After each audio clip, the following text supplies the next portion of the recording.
गणेश रोज सकाळी 6 वाजता उठायचा. कुणाला वाटायचं तो जिमला जातो, पण नाही. तो जात होता एका छोट्या चहाच्या टपरीवर. पुण्यात भाड्याच्या खोलीत राहणारा गणेश IT कंपनीत काम करत होता. पगार 18,000. घर भाडं, आईची औषधं, EMIs.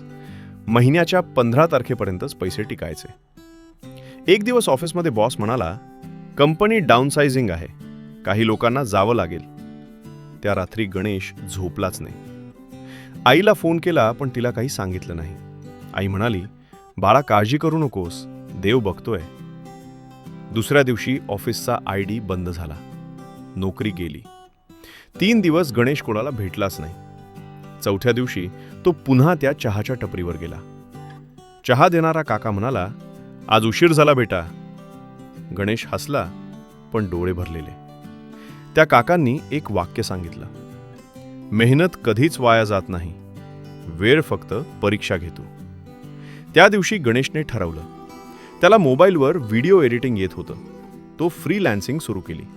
छोट्या रील्स, लग्नाचे व्हिडिओज. पहिला महिना फक्त 3,000 मिळाले. दुसरा महिना 7,000. तिसरा महिना 22,000.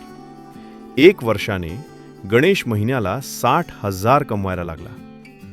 एक सकाळी आईच्या मोबाईलवर मेसेज आला, सॅलरी क्रेडिटेड, 60,000 रुपये. आईने स्क्रीन पाहिली, डोळ्यात पाणी आलं आणि म्हणाली, देव उशीर करतो, पण अन्याय नाही. गणेश आजही त्या चहाच्या टपरीवर जातो. फरक इतकाच, आता तो 2 चहा घेतो. एक स्वतःसाठी आणि एक त्या काकांसाठी.